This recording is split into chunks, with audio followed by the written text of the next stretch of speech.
COVID-19 pandemic വന്ന കോണ്ടെക്സ്റ്റിലാണ് ഞാൻ ആദ്യത്തെ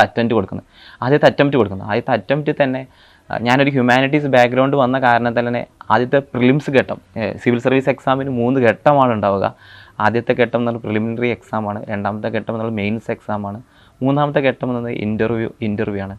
ഇതിലെ പ്രിലിംസ് ഘട്ടത്തിലായിരുന്നു ആദ്യത്തെ 2 പേപ്പറാണ് ഉണ്ടാവുക. ഉച്ചയ്ക്ക് മുമ്പുള്ള പേപ്പറും ഉച്ചയ്ക്ക് ശേഷമുള്ള പേപ്പറും. ഉച്ചയ്ക്ക് മുമ്പുള്ള പേപ്പറിൽ 100 ചോദ്യങ്ങളാണ് ഉണ്ടാവുക. അതിൽ ഹിസ്റ്ററിയിൽ നിന്നുണ്ടായിരിക്കും, ജോഗ്രഫിയിൽ നിന്നുണ്ടായിരിക്കും, സൊസൈറ്റിയിൽ നിന്നുണ്ടായിരിക്കും, പൊളിറ്റിയിൽ നിന്നുണ്ടായിരിക്കും, കോൺസ്റ്റിറ്റ്യൂഷൻ ഉണ്ടായിരിക്കും, ഇൻ്റർനാഷണൽ റിലേഷൻസ് ഉണ്ടായിരിക്കും, എക്കോണമി ഉണ്ടായിരിക്കും, എൻവയോൺമെൻറ്റ് ഉണ്ടായിരിക്കും, സയൻസ് ആൻഡ് ടെക് ഉണ്ടായിരിക്കും. ഇങ്ങനെ വിവിധ, അതുപോലെ തന്നെ കറണ്ട് അഫയേഴ്സ്, സമകാലികമായിട്ടുള്ള വാർത്തകൾ എന്നുള്ള ചോദ്യങ്ങളും ഉണ്ടായിരിക്കും. അങ്ങനെ അതിൽ വരുന്ന 100ഓളം ചോദ്യങ്ങളിൽ നിന്നാണ് ആദ്യത്തെ ഘട്ടത്തിലുണ്ടാവുക.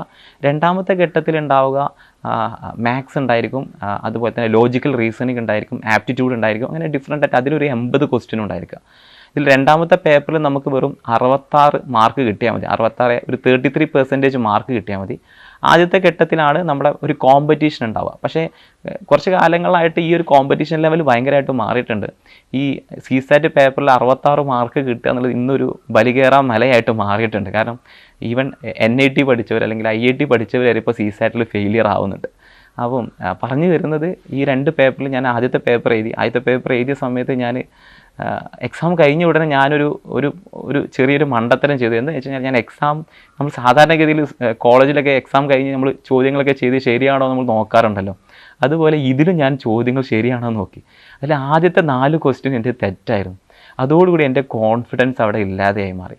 രണ്ടാമത്തെ എക്സാമിലേക്ക് ഞാൻ പോകുന്ന സമയത്ത് എനിക്ക് കോൺഫിഡൻസ് കുറവായിട്ടാണ് ഞാൻ പോകുന്നത്.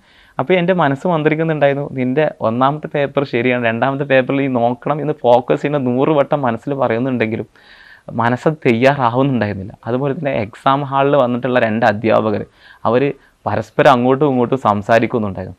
അപ്പം ഭയങ്കര കോൺസെൻട്രേഷൻ വേണ്ട ഒരു എക്സാമാണ് രണ്ടാമത്തെ എക്സാം ഉള്ളത്. കാരണം നമ്മൾ കോംപ്രിഹെൻഷൻ, ഒരു വലിയ പാരഗ്രാഫ് വായിക്കണം, ആ പാരഗ്രാഫിൽ നിന്ന് നമ്മൾ ക്വസ്റ്റ്യൻസ് എടുത്തിട്ട് ആണ് ആൻസർ ചെയ്യാൻ വേണ്ടിയിട്ട്. അതുപോലെ തന്നെ മാത്സും റീസണിങ് ഒക്കെയാണ്.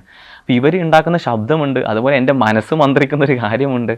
എല്ലാം കൂടി ആയ സമയത്ത് ഞാൻ അവസാനം എക്സാമൊക്കെ എഴുതി അവസാന സമയത്ത് നമ്മൾ കറക്കി കുത്തുന്ന ഒരു പരിപാടി ഉണ്ടല്ലോ, അത് ഞാൻ ബൈ ചാൻസ് ചെയ്തു പോയി പരിപാടിയാണ്. 3 എണ്ണം ഞാൻ ആവശ്യമില്ലാതെ ഇതായിരിക്കും ശരിയെന്ന് കരുതി കുത്തിപ്പോയി.